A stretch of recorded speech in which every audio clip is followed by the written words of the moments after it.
जितना हिंदू वो लोग हैं उतना हिंदू मैं भी हूँ। मैं इस बात के लिए एकदम निश्चिंत हूँ कि जो बात मैंने कही है उसके प्रामाणिक साक्ष्य हैं, उसके बिना मैंने कुछ भी नहीं कहा है। मैंने ट्विटर पे कम समय गुजारा है, अध्ययन में ज़्यादा गुजारा है, मैं उसी में ज़्यादा अच्छा महसूस करता हूँ। और प्रसंग इसमें ये है, फिर मुझे कहना खराब लग रहा है, मैंने क्लास में भी ये बात कही है कि कहते हुए मुझे लगता है कि जबान कट जाएगी मेरी, लेकिन अब संदर्भ है तो मैं क्या करूँ, कहना पड़ेगा। इसका ये परिणाम हुआ कि हमारे घर में पहली बार लोग भयभीत हुए। 10 नवंबर की रात से ट्विटर पर एक ट्रेंड चल रहा है, हैशटैग बैन दृष्टि आईएएस। इसके पीछे कारण है कुछ वीडियोस जो कि सोशल मीडिया पर वायरल करवाए जा रहे हैं। वीडियो दो चीज़ों को लेकर हैं, एक है शंभुक वध को लेकर, एक है सीता माता के ऊपर। कहा जा रहा है कि हिंदू धर्म का अपमान किया गया इन वीडियोस पर, और इसके केंद्र में है दृष्टि आईएएस कोचिंग के संस्थापक डॉक्टर विकास दिव्य कीर्ति। तमाम दावे किए जा रहे हैं, तमाम आरोप लगाए जा रहे हैं। हमने कहा कि इन आरोपों का जवाब अगर खुद डॉक्टर विकास दिव्य कीर्ति दे दें तो कितना अच्छा रहेगा। तो सर हमारे बीच आ चुके हैं, डॉक्टर विकास आ चुके हैं, खुद बताएंगे कि इन दोनों मसलों पर उनका क्या पक्ष है। उससे पहले जो कुछ ट्वीट्स वायरल हुए इनके बारे में आपको बता दूं। मेजर सुरेंद्र पुनिया हैं, उन्होंने ये वीडियो माता सीता के ऊपर जो एक पूरे आप कह सकते हैं एक क्लिप डाला गया है 45 सेकंड का, एक बड़े सेशन का एक 45 सेकंड क्लिप काट कर डाला गया है। उस पर उन्होंने लिखा है, उस जो वार्तालाप है पहले वो आपको बता देता हूँ जो उसमें दिखाया गया उस 45 सेकंड में। हमने कहा रुको सीता रोगी, बोला शायद पूजा पाठ करनी होगी पहले कुछ। तो राम ने जो वाक्य बोला है ना, बड़ा खराब वाक्य बोला भाई। मैं तो बोलते हुए मेरी जबान कट के गिर जाएगी, पर बोलना होगा, क्या करें। तो ऐसा वाक्य बोला है, और वो वाक्य ये है कि हे सीते, अगर तुम्हें लगता है कि युद्ध मैंने तुम्हारे लड़ा है तो तुम्हारी गलतफहमी है। युद्ध तुम्हारे लिए नहीं लड़ा है, युद्ध अपने कुल के सम्मान के लिए लड़ा है। और रही तुम्हारी बात, जैसे कुत्ते द्वारा चाटे जाने के बाद घी भोजन योग्य नहीं रहता है, वैसे तुम अब मेरे योग्य नहीं हो। ये पहली कंट्रोवर्सी है तो विकास जी, पहली कंट्रोवर्सी जो क्रिएट की जा रही है, और तमाम बीजेपी के नेता हैं और सोशल मीडिया एक्टिविस्ट हैं, कुछ पत्रकार हैं, कुछ धार्मिक लोग हैं, इस तरह के इस क्लिप को काटकर काफ़ी वायरल कर रहे हैं और ये आरोप लगा रहे हैं कि इसको गलत तरीके से कोट किया गया, आप हिंदू धर्म का अपमान कर रहे हैं। इन सभी आरोपों पर आपका क्या कहना है? पहले इस क्लिप पर बात कर लेते हैं। देखिए, पहली बात तो जितना हिंदू वो लोग हैं उतना हिंदू मैं भी हूँ, और मुझे अपने हिंदू होने के लिए किसी और के प्रमाण की ज़रूरत नहीं है। दूसरी बात, जब तक संदर्भ ना पता हो तो उसके बिना कोई बात करना बड़ा निरर्थक होता है। ये क्लिप एक क्लास की क्लिप है, और ये क्लास 2018 या 19 की शुरुआत की क्लिप है। मैं आईएएस के लिए पढ़ाता हूँ, और जब मैं पढ़ाता हूँ तो मुझे बताना पड़ता है कि जो प्रश्न यूपीएससी में आते हैं उनका आंसर कैसे लिखा जाए। जब वो क्लिप वायरल हुई तो मैंने भी देखी। वो एक प्रश्न ये है कि क्या तुलसीदास के प्रति समकालीन समीक्षा की धाराएं न्याय कर पा रही हैं। समकालीन समीक्षा से मुख्य मतलब होता है दलित विमर्श, स्त्री विमर्श और कुछ और विमर्श, जैसे जनजातीय विमर्श है, ये सब विमर्श है। ये यूपीएससी का प्रश्न है। इस प्रश्न का उत्तर हमें देना होता है, क्लास में लिखवाना होता है। तुलसीदास जी पर यह आरोप हमेशा से लगता रहा है कि वो स्त्री और दलित समाज के समर्थक नहीं थे, उसके विरोधी थे। और ये बात बहुत लोग साहित्य में मानते रहे हैं, विशेष रूप से जो वामपंथी हैं, प्रगतिवादी हैं, वो लोग ऐसा मानते हैं। ये कोई नई बात नहीं है, पुरानी बात है। इस डिस्कशन में मैं ये बता रहा था, जो अगर आपने पूरा वीडियो देखा होगा तो आपको पता भी लग गया होगा। मैं ये बता रहा था कि क्या क्या आरोप तुलसीदास जी पर लगते रहे हैं और क्या क्या उसकी सफाइयाँ दी जा सकती हैं या कुछ लोगों ने दी हैं। मैं आपकी तसल्ली के लिए ना वो सारे ऑथेंटिक टेक्स्ट अपने साथ लेके आ गया हूँ, ताकि मतलब पहली बात तो ये कि अगर मैंने कुछ भी कहा है, अगर मैंने मनगढ़ंत कहा है तो मैं जिम्मेदार हूँ। यदि वो टेक्स्ट में लिखा है, ग्रंथों में लिखा है, तो जिम्मेदारी मेरी नहीं बनती है। मैं इस प्रसंग में ये बता रहा हूँ कि तुलसीदास प्रगतिशील कवि थे, और प्रगतिशील इसलिए थे कि न केवल उन्होंने कुछ नई चीज़ें स्थापित की, बल्कि कुछ पुरानी चीज़ों को छोड़ भी दिया। मसलन आपने पहली बात सीता माता की, तो वहीं से शुरू करते हैं, ठीक है। प्रसंग मैंने जो बताया वो ये है कि श्री पुरुषोत्तम अग्रवाल का एक लेख है जी, और मैंने उस लेख का संदर्भ दिया। पुरुषोत्तम अग्रवाल ऐसे वैसे अध्यापक नहीं है, वो मतलब 30-40 साल की उनकी रिसर्च है। जेएनयू के प्रोफेसर रहे हैं और साथ में यूपीएससी के मेंबर रहे हैं। और यूपीएससी के मेंबर होने का मतलब है कि हम जनरली ये फॉलो करेंगे कि अगर उनकी कोई बात है तो उसको हम ठीक मान के चलेंगे। ये उनकी किताब है संस्कृति वर्चस्व प्रतिरोध इस नाम से। इस किताब में एक लेख है शूद्र पशु नारी, अगर आप देखना चाहें तो ये भी देख लें। और मैंने इसमें से पढ़ा था, क्योंकि मैंने संस्कृत में ना रामायण पढ़ी थी ना महाभारत पढ़ी थी, मैंने इस किताब से पढ़ा था। और इस किताब में जब मैंने पहली बार पढ़ा मैं खुद चौंक गया कि ऐसा संदर्भ कैसे है। और वो संदर्भ ये है, वाल्मीकि रामायण की बात है, ये किसी और रामायण की बात नहीं है, वाल्मीकि रामायण की ही बात है। उसके उत्तरकांड में प्रसंग आता है और प्रसंग इसमें ये है। फिर मुझे कहना खराब लग रहा है, मैंने क्लास में भी ये बात कही है कि कहते हुए मुझे लगता है कि जबान कट जाएगी मेरी, लेकिन अब संदर्भ है तो मैं क्या करूं, कहना पड़ेगा। उसमें ये लिख रहे हैं लेखक कि सीता समझती रही कि युद्ध उनकी मुक्ति के लिए हुआ है। ये पृष्ठ 66 है, अगर आप में से कोई भी देखना चाहे तो 66वें पृष्ठ पर नीचे और 67वें पृष्ठ पर थोड़ा ठीक से पढ़ेंगे तो स्पष्ट होगा। जानकारी के लिए बता दूं कि किताब राजकमल प्रकाशन से छपी हुई है। सीता समझती रही कि युद्ध उनकी मुक्ति के लिए हुआ है, राम इस खुशफहमी की कोई गुंजाइश नहीं छोड़ते। यह जो युद्ध किया, विजय प्राप्त की, यह न त्वदर्शन मया कृतः, तुम्हारे लिए नहीं किया। और उसके बाद फिर वो जिक्र करें दो संदर्भों का, एक वाल्मीकि रामायण का और एक महाभारत का। बहुत इंटरेस्टिंग बात है, महाभारत का संदर्भ है। वाल्मीकि रामायण में 6/115 और उसमें 19 से 21वें श्लोक तक जो 3 श्लोक हैं उसमें लिखा है, क्या कोई अच्छे वंश में जन्मा तेजस्वी पुरुष ऐसी नारी को जो दूसरे घर में रहकर आई हो, मैती के लोक में पुनर्वार ग्रहण करेगा। और आगे कुछ कठोर बातें, जिसके बाद अंत में ये कि मैंने तुम्हारा उद्धार किया है, मेरा उद्देश्य सिद्ध हो गया, अब मेरी कोई आसक्ति नहीं, तुम्हारी जहाँ इच्छा हो चली जाओ। ये वाल्मीकि रामायण का प्रसंग है। मैं वाल्मीकि रामायण भी साथ में लाया हूँ, आप चाहे तो उसमें भी देख सकते हैं। तो सर आज पूरी सब किताबें लेकर आए हैं ताकि कोई ये ना कह सके कहाँ से बोल रहे हैं। मैं बिना प्रमाणों की बात करने से बहुत बचता हूँ, संदर्भों के साथ बात करता हूँ। मैंने ट्विटर पे कम समय गुजारा है, अध्ययन में ज़्यादा गुजारा है, मैं उसी में ज़्यादा अच्छा महसूस करता हूँ। उसके एकदम बाद वो क्या कह रहे हैं, महाभारत के रामोपाख्यान में राम का कथन और भी हृदय विदारक है। अब ये महाभारत में देखिए, ये महाभारत लेके आया हूँ और ये महाभारत भी गीता प्रेस की है, जिसको ट्विटर वाले लोग सबसे ज़्यादा प्रामाणिक मानते हैं। वही ये गीता प्रेस गोरखपुर की महाभारत द्वितीय खंड है। इस द्वितीय खंड में जब लेटेस्ट, मैंने आज ये बुक नहीं खरीदवाई है जानबूझ के, इसमें पृष्ठ संख्या 918 और 919, ये 2 पेज हैं, 918 919, जिसको भी देखना हो इसमें जाके देखें।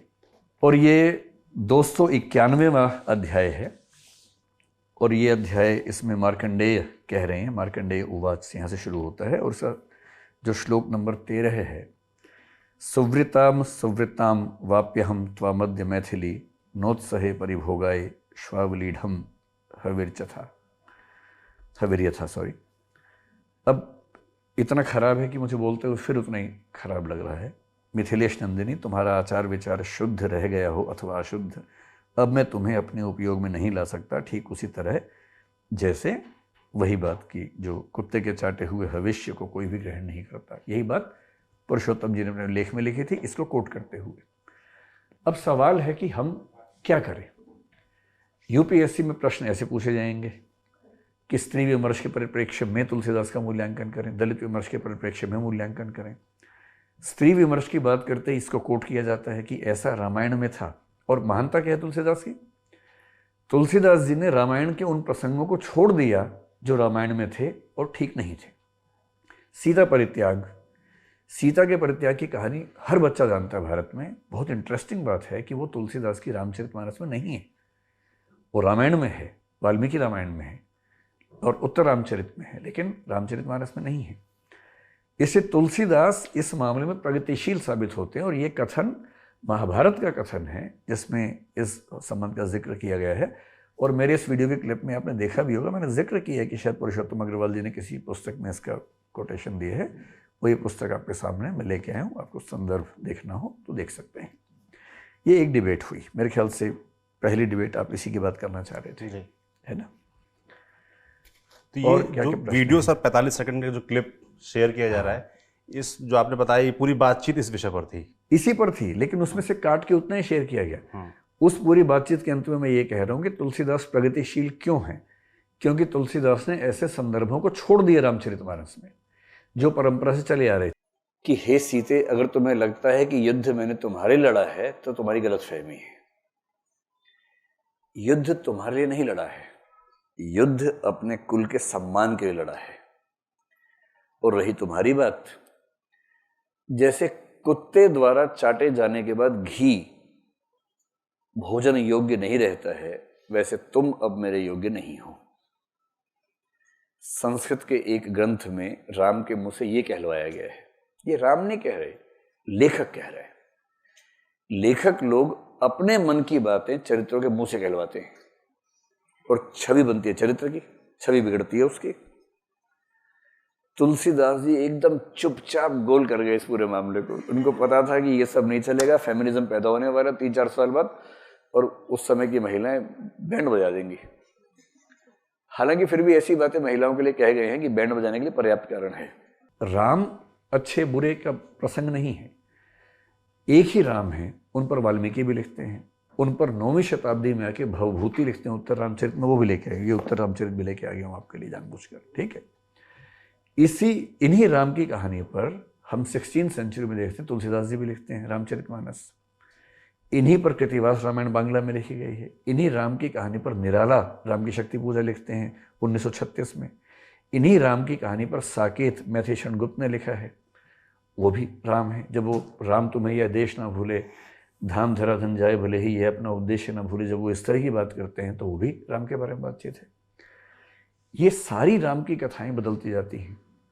फिर 20th सेंचुरी के मिड में संशय की एक रात में नरेश मेहता राम के संशय पर एक पूरी नई तरीके से प्रस्तुति करते हैं।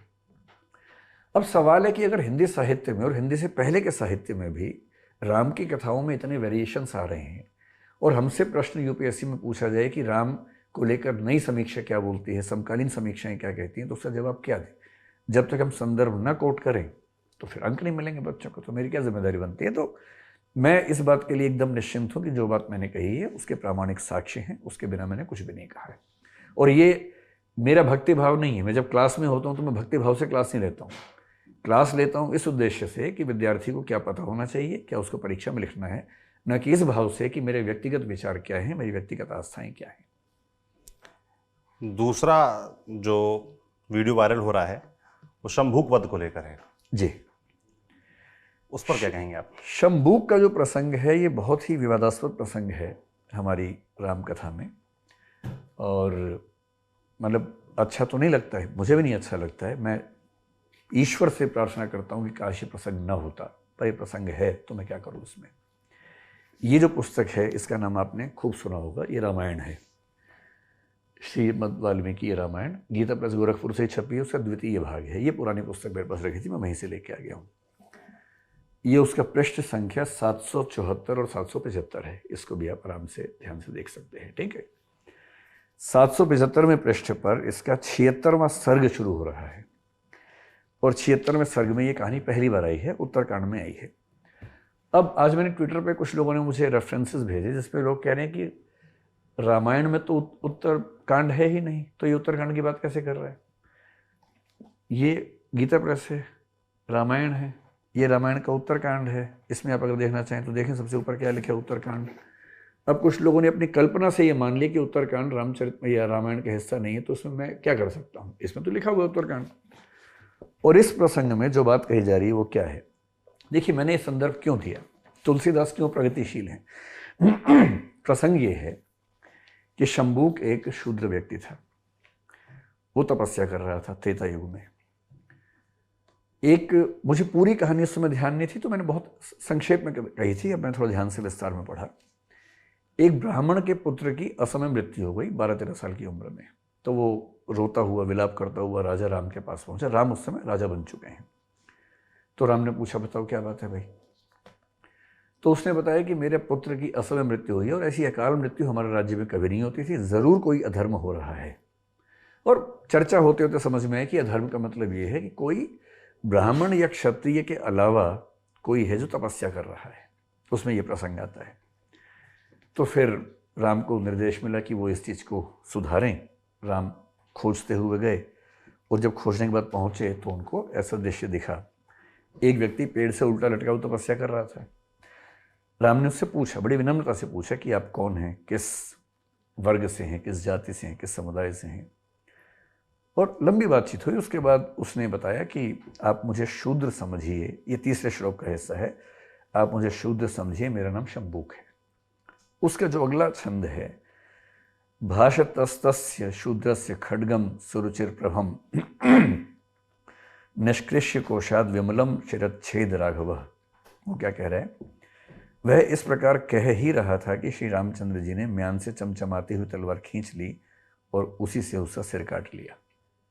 और अगला छंद कह रहा है कि जैसे उसका वध हुआ, इंद्र व अन्य देवता बहुत अच्छा कहकर भगवान श्री राम की अभ्यर्थना करने लगे। ये प्रसंग वाल्मीकि रामायण में है।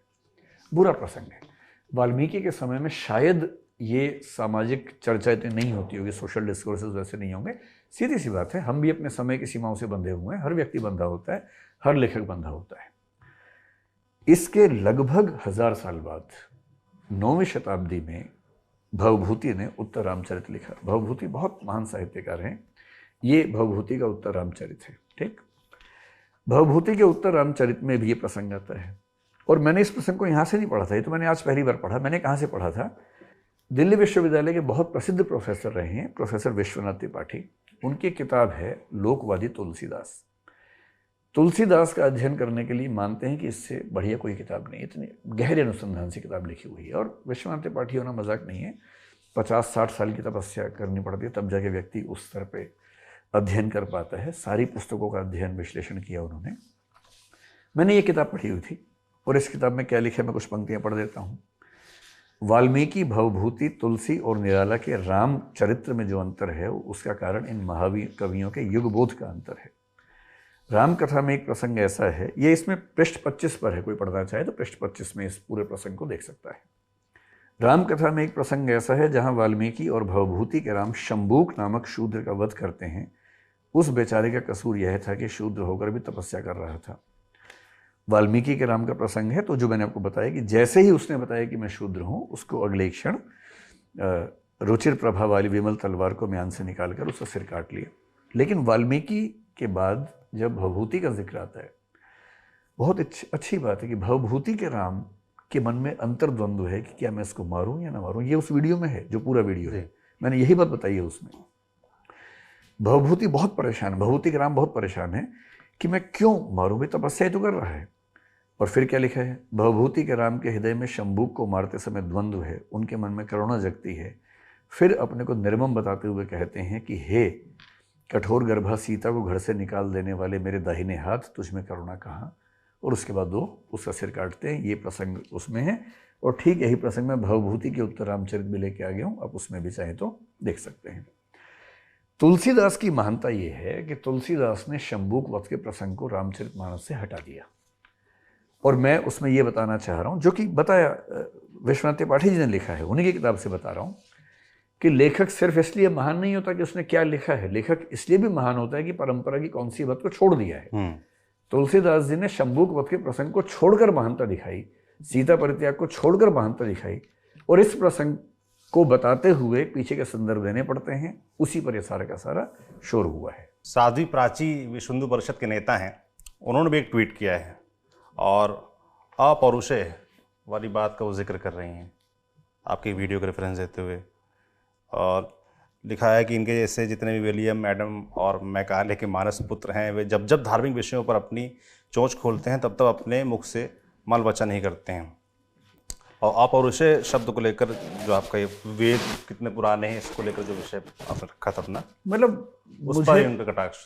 कौन है नहीं जानता हूँ, मैं ट्विटर पर हूँ ही नहीं। जी, मैंने आज तक ना एक भी ट्वीट किया है, तो मुझे बहुत आइडिया रहता नहीं इन चीज़ों का। लेकिन जो भी है, अगर मेरी किसी बात से आपत्ति है तो कितना बेहतर है कि मुझसे संवाद करने सामने आके, ऐसी क्या दिक्कत है। और जो आप अपौरुषेय, मुझे नहीं पता है क्या वीडियो क्लिप है, लेकिन मैं अंदाजे से बताता हूँ।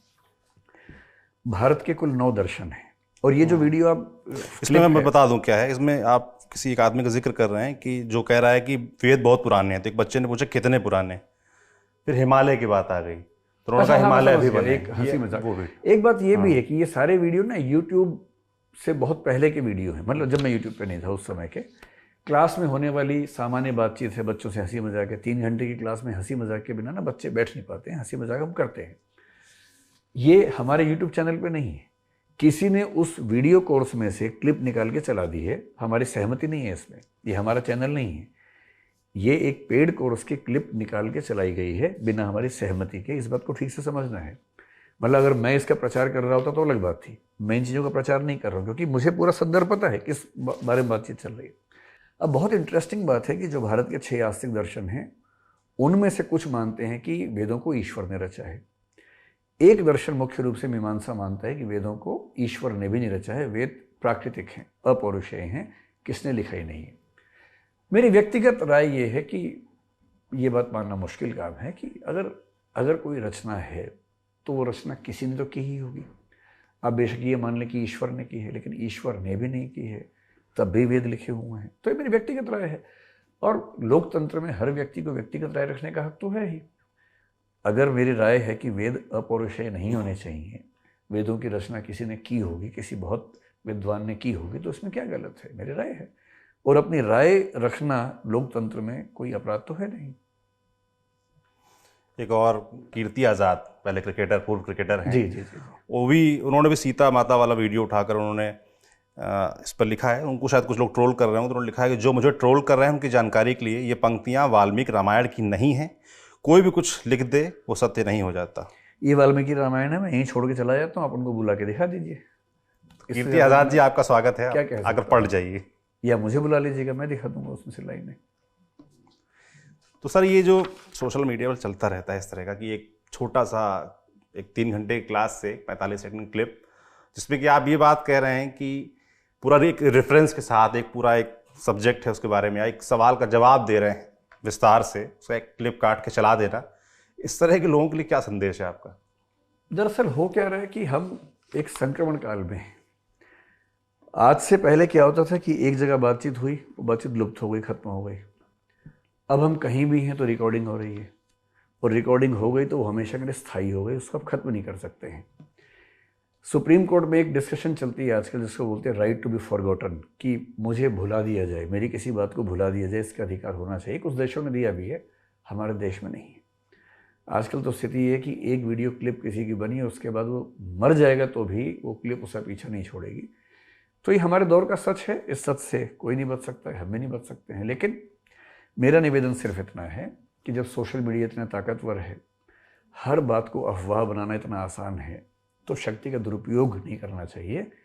क्योंकि जब शक्ति होती है तो शक्ति को सही प्रयोग करने का विवेक होना भी उतना ही ज़रूरी है। बाकी मुझे लगे कोई भी विवाद हो तो मैं आपको ये कहना चाह रहा हूँ कि जब भी विवाद हो आप मुझे बुलाइए, मेरी बात पूछ लीजिए, मुझे कोई आपत्ति नहीं है। मैं कोशिश करता हूँ कि कोई बात बिना प्रमाणों के, बिना तथ्यों के ना करूँ, आमतौर पर ये कोशिश करता हूँ। बाकी ह्यूमन मिस्टेक सबसे होती हैं, मुझसे भी होती है, हुई होंगी। अगर मुझसे गलती हुई है तो मैं क्षमा प्रार्थी हूँ, लेकिन इन तथ्यों के लिए मेरे पास ये सारे साक्ष्य हैं। तथ्यों से बात होनी। सोशल मीडिया पे वैसे भी जो तीरंदाज लोग हैं वो तथ्यों का ख्याल बिल्कुल नहीं रखते, एक छोटी सी क्लिप उठाते हैं और वायरल कर देते हैं। आपके समर्थन में भी तमाम लोग हैं, और सोशल मीडिया पर जब एक बैन का ट्रेंड चल रहा था तो आज एक सपोर्ट का भी ट्रेंड चला, जो कि इंडिया पर नंबर 1 पर चल रहा था आज की तारीख में, कि आई सपोर्ट दृष्टि IAS करके, वो नंबर 1 पर चल रहा था। और वो लोग ज़्यादातर इस स्क्रीनशॉट को डाल रहे थे जिसको आपने दिखाया भी महाभारत से है। तो मैं ये पूछने वाला था कि सर ये कहाँ से? ये महाभारत से आपने इसके बारे में बता दिया। महाभारत का रामोख्यान नाम का हिस्सा है वहाँ से। जी, तो इन सपोर्टर से क्या कहेंगे? मतलब सपोर्ट भी अंधेपन से ना करें। अगर देखिए, भगवान राम, मतलब मेरी राय में मर्यादा के सबसे अच्छे उदाहरण वही हैं। तुलसीदास जी के भगवान राम ने खुद एक बात कही है, बड़ी अच्छी बात कही है, और वो ये, मुझे लगता है मैनेजमेंट का लेसन है। वो अपने भक्तों से कह रहे हैं कि मैं ये चाहता हूँ, सो वो एक वाक्य में भूल रहा हूँ, मम अनुशासन माने जोई, पर उसके बाद वो कहते हैं कि मुझे वो लोग पसंद हैं जो मेरी बात को मानते हैं, लेकिन अगर मैं कहीं गलती कर बैठूं तो मुझे भी बिना भय के रोक सकें, टोक सकें, मैं ऐसे भक्तों को पसंद करता हूं। ये भगवान राम का कथन है। तो सो मोही बर जिहु भई बिसराई, ये पंक्ति आती है। तो मेरा मानना है कि अगर मुझे नहीं पता मेरे समर्थक ट्विटर पे कौन है, विरोधी कौन है, मैं ट्विटर पे हूँ ही नहीं, मुझे नहीं पता रहता। पर समर्थक है उनसे भी कहूँगा कि अंध समर्थन ना करें। विरोधियों से कहूँगा कि एक बार विरोध करने से पहले तथ्य को देख लें, और लोकतंत्र है, विरोध करने का अधिकार तो है ही, क्यों नहीं? अगर मैं गलत हूँ तो विरोध होना ही चाहिए, सबका होना चाहिए। तो जो भी कंट्रोवर्सी थी, जो भी वीडियो वायरल किए जा रहे हैं, जो भी आरोप लगाए जा रहे हैं, सभी पर विकास देवकीर्ति जी ने बिल्कुल आराम से विस्तार से जवाब दे दिया है, तर्क सहित दिया है। किताबें साथ लेकर आए थे, धर्म ग्रंथ साथ लेकर आए थे, सभी रेफरेंसेस दिखाए, कोट किए, वो साफ साफ आपने देखे। जो वीडियो चल रहा है वो आपने देखा, जो पूरी बात रखी गई वो आपने सुनी। तो मुझे लगता है कि आपको समझ में आ गया होगा कि सच्चाई क्या है। ज़्यादा मेहनत नहीं करनी पड़ती है, थोड़ा सा रिसर्च करनी पड़ती है, थोड़ी सी जिज्ञासा दिखानी पड़ती है किसी भी सच को जानने के लिए। और फेक न्यूज़ फैलाना तो बड़ा आसान है, कुछ भी दिखा, हमको सूट करता है, उसको वायरल कर दिया, उसको शेयर कर दिया, और ज़रा भी चिंता नहीं की कि इसका समाज पर क्या असर होगा। तो मुझे लगता है ऐसा नहीं करना चाहिए। तो अगर आप ऐसा कर रहे हैं तो इसको रोक दें, ये गलती ना करें। एक बड़ी इंटरेस्टिंग बात बताता हूँ आपको। जब से पिछले 8-10 दिन से सब चल रहा है, शायद 1-2 दिन में ज़्यादा बढ़ गया है जी, तो हम थोड़ा अभ्यस्त हैं इन चीज़ों के, क्योंकि पहले कभी अभ्यास किया नहीं है, आदत रही नहीं है। लेकिन इसका ये परिणाम हुआ कि हमारे घर में पहली बार लोग भयभीत हुए। मेरे घर के छोटे बच्चे भयभीत हुए, और घर के छोटे बच्चों ने कहा कि अब घर से बाहर मत जाना, खतरा है। आस पड़ोस के लोगों ने कहा कि बाहर मत निकलना, खतरा है। ये मैंने पहली बार अपने जीवन में देखा है, पहली बार। और एक दो चीज़ें और जो मैं बताऊंगा नहीं, अभी वीडियो के बाद बताऊंगा क्या क्या हुआ। लेकिन ठीक है, किसी के साथ भी एक अच्छे लोकतंत्र में ऐसा बर्ताव ठीक नहीं है। अध्ययन होना चाहिए, तथ्य देखने चाहिए, विरोध होना चाहिए, संवैधानिक मर्यादाओं के बीच में होना चाहिए। अगर मैं गलत हूँ, किसने एफआईआर भी कर दी है, मुझे पता लगा कि कहीं उत्तर प्रदेश में एफआईआर हो गई है जी, वो शायद पुलिस वाले भी आने वाले होंगे घर पे, जब मैं पहुंचूंगा तो शायद होंगे घर पे। तो ठीक है, अगर मैंने कुछ गलत किया उस पर एफआईआर करें, गलत है तो गिरफ्तार करें, केस चलाएं मेरे ऊपर, सुप्रीम कोर्ट, हाई कोर्ट, जहाँ केस चलेगा चलेगा। कानून का शासन है ना, और कानून के शासन के तहत मैं भी आता हूँ, सब आते हैं, इसमें क्या परेशानी है। लेकिन अफवाहें फैलाना बिना तथ्यों के गलत चीज़ है, किसी के बारे में भी हो। तो जैसा कि विकास जी ने कहा, अफवाहें ना फैलाएं, और कानून से परे वो भी नहीं है। कुछ गलती करेंगे तो वो उसका सामना करने के लिए तैयार हैं, बशर्ते वो मर्यादा में रहकर हो, डर के भाव से ना हो, डराने के भाव से ना हो। आपका जो भी आकलन है हमें कमेंट बॉक्स में लिखकर ज़रूर बताएं, और ये जो फेक न्यूज़ फैलाई जा रही है इसका सच सब तक पहुंच सके, इसके लिए इस वीडियो को ज़रूर शेयर करें। देखते रहिए दी लल्लन टॉप। शुक्रिया।